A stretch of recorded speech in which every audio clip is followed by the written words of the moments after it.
This is a presentation of the Sports Source Digital Network, presented by Hearthside Bank.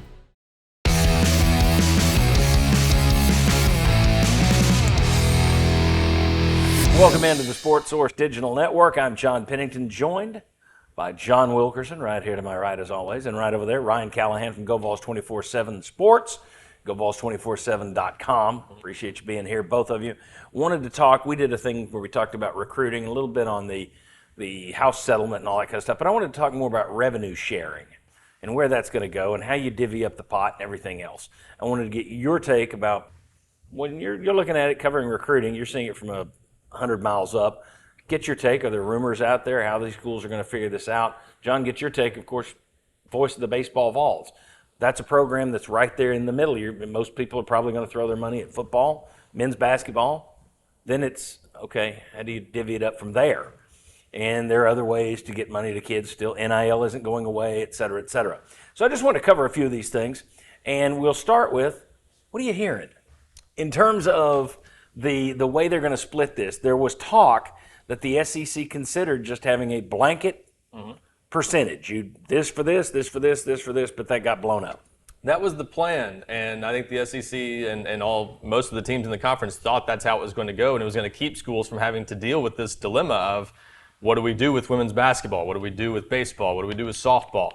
Now that's on the schools because Kentucky was the big school that kind of pushed back on this idea. Shocker. They said, we don't want to be limited in men's basketball to this amount that for you guys is okay, but for us, that's the pride of the state. We're going to spend more on men's basketball. So no, we're not okay with that. So now you've got nothing in place. We'll see if the SEC revisits that at some point and gets some sort of consensus. But until there is, it puts all this pressure back on the schools to figure it out. And that's where I think from Tennessee's perspective, we've talked about this before, is it great in this era to be an everything school because now you've got to kind of split that pie among more sports that all think they're in the picture nationally enough that they deserve a good amount of money. Softball is a good program. Baseball is a good program. Women's basketball is important at Tennessee, unlike some other places. How do you divide that up with everyone having the same amount of money total to spend? I think you'd look at it, you get two major programs that make money on all these campuses. Yep. Then you got three more, and it varies from school to school, but most schools have three more. At some places it's gymnastics. At some places it may be whatever. Yeah, you've got equestrian, you've got bowling, you've got rifle, you've got so many Kentucky's different. got rifle. They're the only ones who do rifle. And then you look around outside the SEC. You go up north, they got to deal with hockey. Yep. Where does hockey fit into all this? Some schools are going to go all in on volleyball. So anyway, you've got this about 5 programs that are probably going to get some sort of money, you would think, maybe. Football, men's basketball, and then whatever you decide those other 3 are. And then that leaves everybody else kind of looking for sugar daddies, hoping that NIL can fund the thing, I guess. John, you have a different perspective. I mean, you have a unique perspective, having been the voice of the baseball Vols all these years.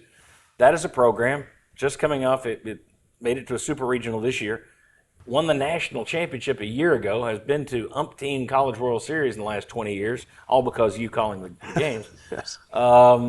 This is a program that if there wasn't revenue sharing, you could see UT continue to throw a lot of money at. Now, it's supposed to, and the way this works is it kind of funnels down to this. This is what you can give your athletes, and then NIL deals cover the rest, and the NIL has to be legit now. It's not just give the money to the Vol Club and we'll just hand it to the players. It's like a giant glorified bag man. So how do you look at this from a baseball perspective? Or put yourself in softball here, women's basketball, those would be the other 3 at UT. Put yourself in their shoes. How do you look at it there? If you're this team on the cusp, it's like, how much am I getting? Are you a little concerned or no? Well, it's also happening at the exact same time that as part of the House settlement, you're seeing a roster limit.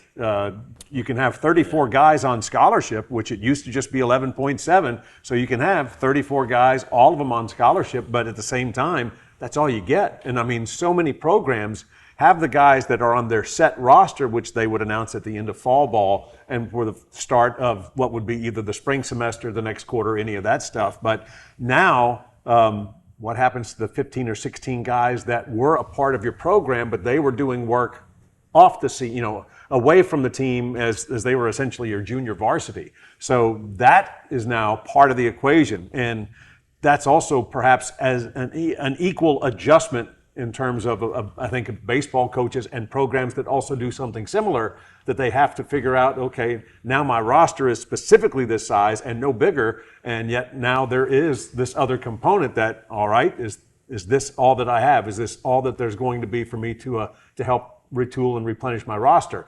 You also add into the conversation that you're going to this offseason complete what has been the expansion and the renovation of Lindsey Nelson Stadium. So you don't want to have put so much money into that venue and that part of the program that you don't also give it as much support as you possibly can financially. Yeah, I mean, it's actually a great thing for baseball in that you just finished the stadium. If you hadn't done that, then you may be getting less focus. But, and this is another side angle that comes with this, if you're Karen Weekly, it's like, well, I didn't get in those stadiums. You're just cutting my program out. I've been to 9 College World Series. I just went this year. Where's my money? So it's going to lead to They did coaches. do a number of improvements before the start of this past season, and they have more scheduled. Yeah, but not to the tune of what they've spent on the Lindsey Nelson. Yeah. So their venue wasn't 30-plus years old. True. Anyway, my point is you're going to have coaches, I think, that start to bicker. Well, just I'm going to want there's $1 here. It's the last dollar on the table. They're all going to be reaching for the dollar, I would think. Absolutely. Look at what just happened with the Lady Vols. They and other programs have had players talked into the transfer portal by Texas Tech, and other programs are doing the same thing. So we're seeing, again, schools that didn't have money before now have the resources to go in there and be a thorn in the side for a program that's seen as one of the haves and not the have-nots in college sports. And when that's happening, the coach at Tennessee, the coach at Florida, Alabama, wherever, they're going to want, hey, we've got to have the resources to be competitive, to keep these players and not let this happen to us so that we can remain an elite program. And so, I think they're all going to be fighting to a degree for a little bit more of that pie, a little bit more of that pie. Hey, can we get another $50,000? That'd make a big difference for us. Whatever it might be, it's a big issue, and it's something that's going to lead to some inner squabbling, I think, some inner office politics sort of on how all this goes, and it's going to put a lot of pressure on athletic directors and their staffs to figure out how to make it work. Well, we've talked about it in terms of football. The example being, and you're already seeing it as we discussed in the recruiting clip that we did the other day. These schools like a USF, where Alex Golish is, now have money. They didn't have big NIL budget. But with revenue sharing, that allows them, the university itself, to pay players. So all of a sudden, if it's the number 1 quarterback in the country, Tennessee's still going to be able to get that guy away from UCF. But if it's your second tier kind of a guy that Tennessee's after, and USF suddenly has cash and they say, that's a first tier recruit for us, they go and pull him. The example I've used, just because it's local, it's kind of crazy, but in theory it's possible. Let's say there's Heath Schuler, but he's coming out now from Bryson City. And Appalachian State says, this could change our program forever. If we get this one kid, Lord, he could be a Heisman winner. It could change fortunes. It'll have cameras in here. And they've got enough money to say, yeah, Tennessee's going to split their money everywhere. Heath, we're giving you $8 million a year. Now, that's crazy talk, but it's also possible. Yeah. Then all of a sudden you see a guy like Heath Schuler go somewhere else. All right, now that's in theory. But in baseball, where those guys aren't making as much money, let's say you're Coastal Carolina, who suddenly you've won a national championship, you're back in the finals of the World Series again this year. You going to put all your money into football, men's basketball, or are you going to say, we're going to revenue share like hell for our baseball team? And now all of a sudden, they got more money to give baseball players than Tennessee does because Tennessee's splitting their stuff. Now, you've got NIL and everything else. That's a concern, is it not? A Dallas Baptist, which is a baseball school, can they go, is that something new Tony Vitello is going to have to worry about? In other words, we've talked about this happening in football. It may be a bigger concern in these sports that aren't going to be making as much money from the revenue sharing. Yep. The baseballs, the softballs, the women's basketballs, volleyballs, whatever you want to go with. If somebody decides that's going to be our program, then they're really going to have an advantage. Or am I looking at that incorrectly? No, I don't think that's incorrect. And here's another aspect of this. I don't know if it's been thought about enough. All this is going to be public information at some point. We're going to find out how much each school is devoting, the public schools at least, because this can be requested in a Freedom of Information Act An request. advantage for the private schools. And so the private schools don't have to disclose this, but if a coach finds out, if I'm Tony Vitello and I find out LSU's putting $1 million more into baseball than I am, I'm mad suddenly. I'm at a disadvantage against an SEC rival. Why are we not putting as much into baseball? I know baseball is important culturally at LSU, but we should be doing the same thing. We're a national championship level program now. Suddenly that's a point of friction maybe internally, whereas before Tennessee was doing all it could from an NIL perspective to support baseball. So those are the kinds of things, once that information's out there, you can't get it back. You can't unhear those numbers. And I think that's going to lead to some definitely more of that squabbling over, well, this program's doing this, why can't we? Oh, well, how do you think it helped Mark Stoops? Yeah. That his school came out and said, we're not giving all that to football. We care about basketball. I mean, I'm sure all the other football coaches are like, sorry, pal, you're screwed. Right. Yeah. I mean, that's rough. So your thoughts on the – that's just – it's all changing. Everything's changing. But your thoughts on the fact that Tennessee may suddenly – you look at that brand name, you look at Tony Vitello's recruiting prowess, but just in terms of sheer dollars, it may be a school suddenly that – and fans can't get used to this. It'll take forever. But a school like Coastal Carolina or somebody may have more money to offer per player than Tennessee does if they decide baseball, we don't need to spend on football. Yeah, without a doubt, and it's going to come down to what schools value, what they see as their best opportunity for the national spotlight. So it would make perfect sense for Coastal to walk down that path that you're describing. And at the same time, I still think that Tennessee is in a position to be okay. And that's simply for the fact that there are other things. Now, for some, it could be baseline, bottom line. It's who's going to give me the most money.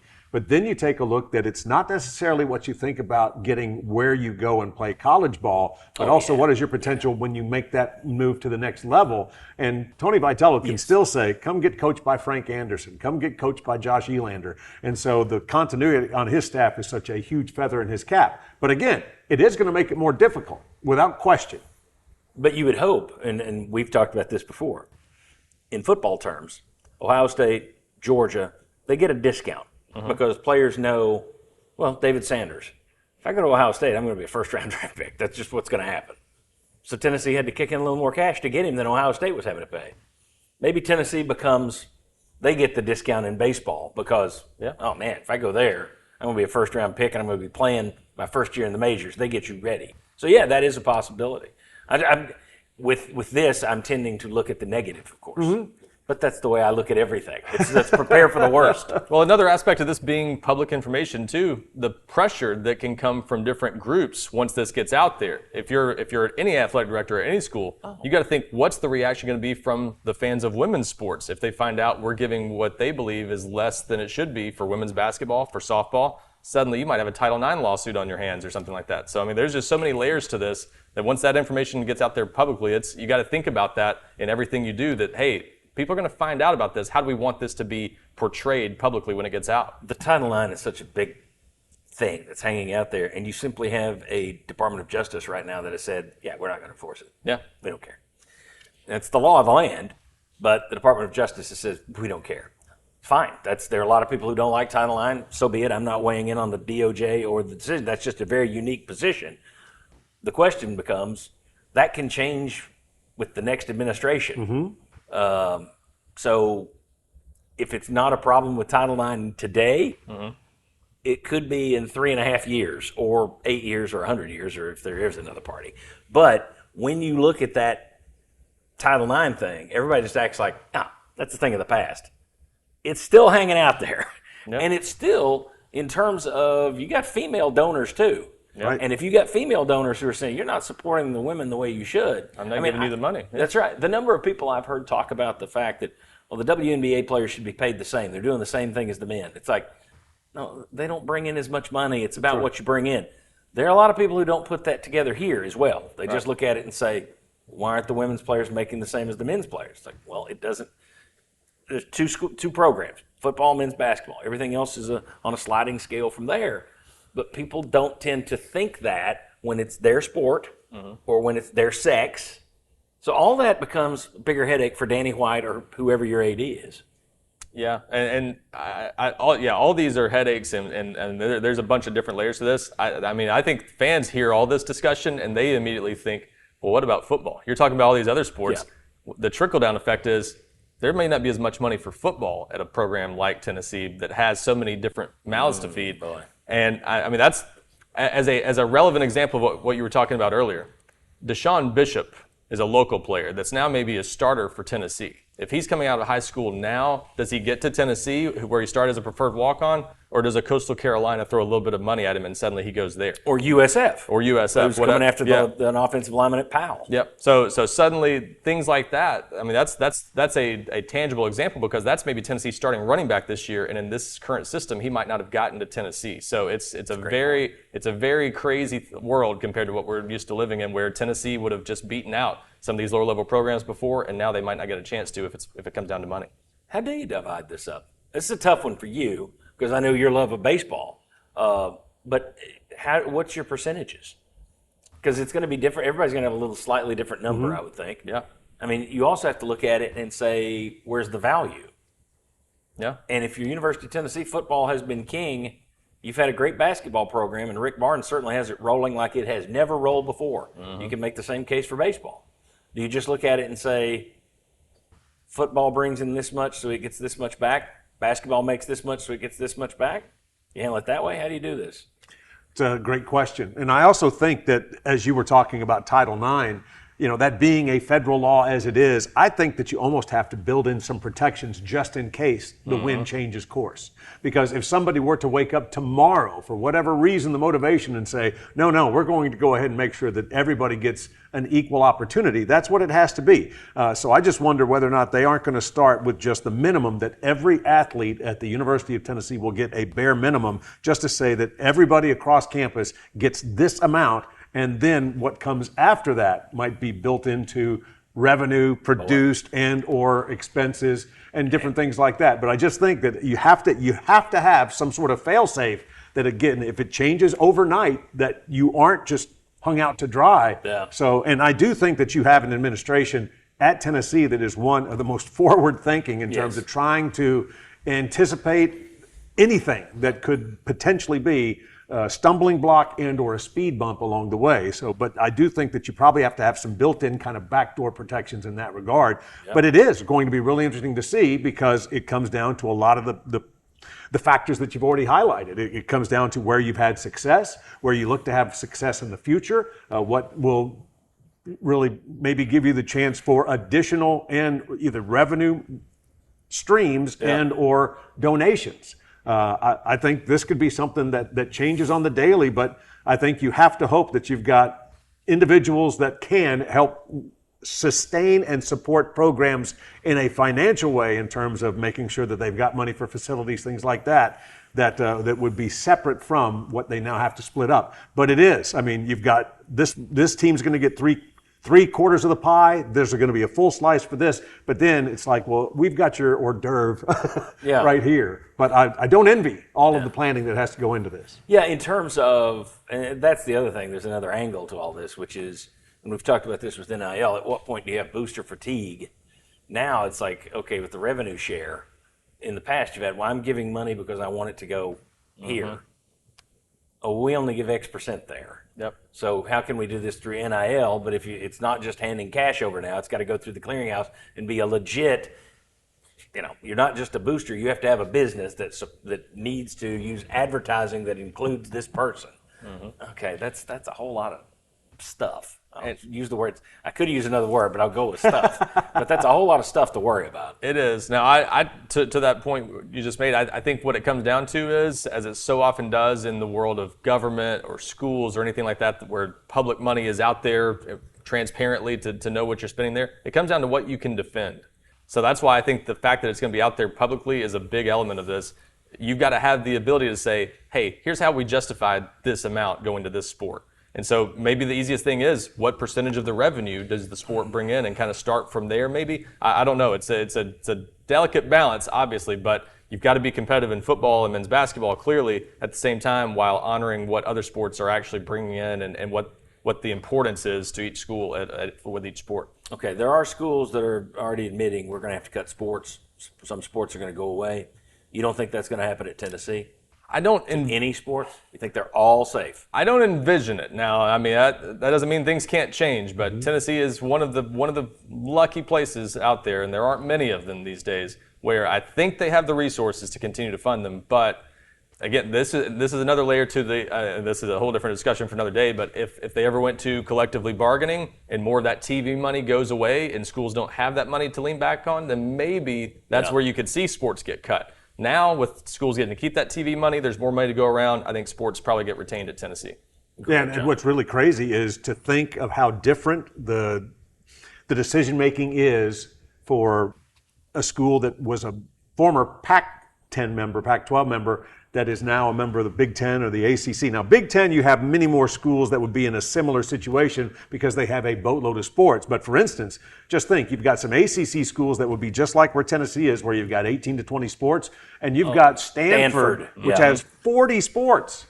40. And I mean, it's amazing to think of all that has to go into that, and just think of, okay, well, if we're going to continue to be Stanford, then we have to do this, this, and this, and all of a sudden you're already behind the 8 ball when it comes to trying to hang in there with your new ACC brethren, and this puts you even further behind the curve. Because you support Olympic sports like nobody else. Yes. The other interesting thing, and it's not like everybody in the SEC carries the same number of sports now. You've got, like, Kentucky's the only school that carries rifle. Yeah. You've got lacrosse at some. Yeah, I mean, you get different stuff at different places. But Texas has a whole lot of money. Mm-hmm. Mississippi State, I don't know. Ole Miss, I don't know where they are. Are you going to look at an SEC, one conference, where we carry 50 sports? We carry 5. If so, doesn't sound like a conference to me. I mean, again, Stanford carries 40. That's the extreme in terms of carrying. But if we get to the point where on the other end, people are cutting sports left and right, 40 versus 25 is one thing. 40 versus 10 is another. I just see that being another angle that could break up conferences moving forward. If, well, hell, we can't compete with this. We can't run with Texas. They got too much money. We are too small for that. Well, as sports were being added at Tennessee to try and offset football scholarships, availabilities, possibilities, opportunities when it came to Title IX, there was a lot of talk about this. And one of the things that Mike Hamilton pointed out at the time is there are a certain number of sports you have to maintain in order to retain Division I status. Oh, okay. And so I do wonder if that might be something where they go back and they revisit exactly what those requirements are, because not only is it that, but it's also how many seats you have to have available in your in a specific venue, things along those lines. But those guidelines are probably also going to have to be addressed. I should have looked this up. I should know this. I wonder if the SEC has a bare minimum sports you have to compete in. There probably is. I don't know. Yeah, I don't know. But if you're going to be a member of the conference, you got to compete with us in X amount. And I don't know what that number is. I need to look that up. But I was trying to think if there was anything else here that stood out. Let me get your. What do you think the percentage will be at Tennessee? I mean, ballpark me in terms of the split out. What the SEC was looking at before that all got blown up was probably somewhere around 14 to 15 million in football. So you're talking 65-70% of the available money in football. Basketball, I think men's basketball was looking at about 3 million, something like that, and that was going to be maybe a little more less than 15% of the total cap. So I think it's going to be somewhere in that ballpark. But again, is it more like 4 million? Is it more like 2 million at each school? That's going to be for each one to decide. And if you put more into men's basketball, that's less for baseball. That's less for women's basketball, possibly. So I don't know. This is a mess for everyone to deal. I don't envy the athletic directors who had all this put back on their plates by Kentucky essentially blowing this up, because the SEC could have made this easier for everyone. Well, that's tough. That 65% goes to football. But I could make a case. 90% should go to I was going to say, the average fan would say, why is it not 75, 80? Or even more. Yeah. Because, this is no knock on baseball, women's basketball. You've won national championships in both. Men's basketball has been great over the years. I think most Vol fans, and there are a lot of fans in this state who never went to UT, they are Vol fans, sidewalk alums. I think most Vol fans, if you told them this year, every team in the sport, every sport we have will finish in dead last, but football will win a national championship. I think there are a lot of fans who would say, football national championship. And hell with everything else. And this is I don't know why if that's right, but I think there would be people who think that. So if those people get wind that, oh, you're giving 65% to football, that's going to be interesting to see how fans react to that. And this is why they better hope that everybody else is giving 65%. And this is why, again, it goes back to what you can defend publicly. Because if you're Danny White, if you're any athletic director, what you can't have is you can't be the athletic director that lets your program's football program slip on your watch. He might be.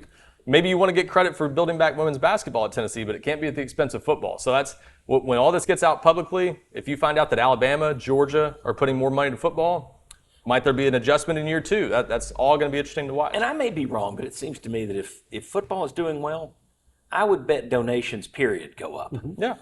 I just think it puts people in a better mood. I've got sponsors. Yep. Games and things. We're in the games and things arena here. I've got lots of sponsors on my shows and here at the Sports Source Digital Network. They've all told me, Tennessee loses a football game, business that week, Tennessee wins, people start spending money. Yep. It's just the mood of the town has impacted it. So it's impacted by it. So it's difficult for me to see a way that you're not giving the huge lion's share to football. Maybe Kentucky's the lone deal where they could care less, it's all basketball, maybe. But boy, everywhere else in the SEC, that's tough. If I'm Karen Weekly, though, for instance, and I hear that, and I acknowledge that, sure, football steers the ship. But at the same time, boy, another $400,000 for my program could mean a lot. Yeah. I got to have it. So why not? Let's get more money. I've wondered if at Tennessee, for example, football gets X percent. It's huge. Men's basketball gets the next. And then between baseball, softball, women's basketball, you tell each of those coaches, every third year you're going to get the haul. You're not going to get a lot of support the other 2 years. But every third year, we're just going to rotate between the 3. So don't bicker. You can come back and say, but this is a great year in state for, you know that next year is your year. Horrible way of handling it? Wouldn't be very sustainable because what you'd have is you'd get players in, you'd maybe get a freshman in with that money, and then you wouldn't have the money to keep them the next year. So that's true. So if you're just looking at, well, I guess I'm looking at it as, well, that's true. No, that's a good point. It'd be a real challenge. I'm looking at it from a recruiting standpoint, but it's you got to keep feeding the beast. That's right. From then on. It's all year to year. We'll give you this to start, but then it's up to you to produce to where you get NIL stuff for sophomore and junior season. And it has to be legit NIL stuff now. Yes, without a doubt. And let's face it, with revenue sharing, because this is going to be more transparent, I think a lot more of the money has to go to established veterans as opposed to incoming signees, whereas NIL, so much of this was geared toward recruiting battles. I mean, if you're at Tennessee, how does Jermod McCoy not make the most money on the team? Things like that, you're going to have to think about that much more. Whereas before, there was no transparency. You didn't know what anybody was getting, or some people didn't know. And recruiting battles were just as big sometimes as what you saw in terms of retaining players. We've got a long way here. This is good. I need to wrap it, but the last question is, how do we know we're going to know what everybody's getting? Well, I don't know this that we will. NIL clearinghouse thing, it's anything above $600. Are they going to have special agents going and checking your bank records to make sure? Isn't this just a way to go back to cheating? Well, and I don't know that we're going to know the individual payouts to each player. No, but the NIL clearinghouse is supposed to be, if it's over $600, it has to go through the clearinghouse. So how do we know everybody's going to be reporting everything and reporting everything accurately to the clearinghouse? Yeah. Well, if you get caught with anything that doesn't go through there, you don't want to be the first guy to be caught with the cookbooks. Yeah, but we're right back to where we were before with the NCAA. I just don't see how this. It's just okay. Well, you used to cheat like this. Okay. Well, now we're cheat like this. Yeah, but we used to punish you like this.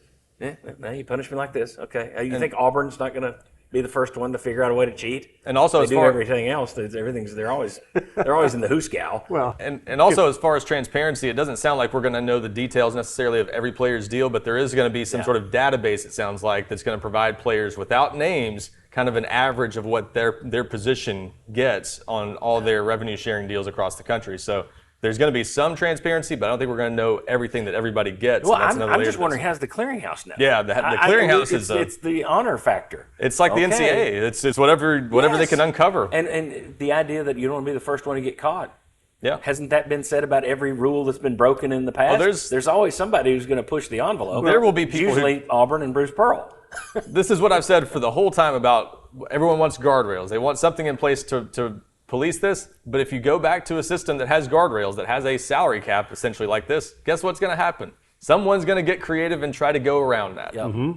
So the old Wild West way of doing things, at least we knew that it was the Wild West. This way, you're trying to have this faux fairness in place, and it's going to lead to some teams going around it a little bit and doing what they have to do. You're going to wind up with the exact same thing you had before. I've said this for years. Under the table we need to payments. get rid of the NCAA. Okay, you're not going to like the new sheriff. New sheriff's going to come in with a much thinner rule book. Yeah. And then you're going to figure out, oh, well, there's a loophole. Let's add a page. That's right. And now there's a loophole. We got to close this loophole and add a page. And sooner or later, hey, it's the NCAA rule book again. It's Even bigger now. Even bigger with a new title. Yep. Yeah, it's. I think we're just moving in a circle, but now we've added a lot of other headaches to the circle. Yeah, and I mean, shoot, with the fact that there is this kind of financial situation that is, again, whole new world, is at some point you would think that they would at least try and audit. That there would be, here's what you have shown us in terms of what you have filed, and then there would be the checker that comes in and says, well, let me just make sure that what I have received is what your books show. And again, you might say, well, here are our books under here, but here are the books we'll show him. So you never know. But I just think that there would probably be some sort of attempted oversight and or another wing to the compliance building. So this new in the College Sports Commission is going to have to hire an Elliot Ness to go catch the bookkeeper. That's it. Dating ourselves with the movie The Untouchables. Ryan right there is like, what are they talking about? Ryan Callahan, John Wilkerson, thank you very much. Thanks to Hearthside Bank for making all of this possible at the Sports Source Digital Network. Thanks to you for making it possible. Do us a favor. If you like this video, click the thumbs up. Ring the bell. That'll tell you when we're putting more stuff on the channel. Hit subscribe because that does us a world of good. That tells a lot of Vol fans we're here. And if you've got questions, if you've got thoughts on all this, because, I mean, you saw us. We just spun off in a lot of different directions because this thing has many, many layers. You got any ideas? You got any questions? You put them right there in the comment section. We'll try and respond to them. Appreciate you watching. We'll see you next time on the Sports Source Digital Network.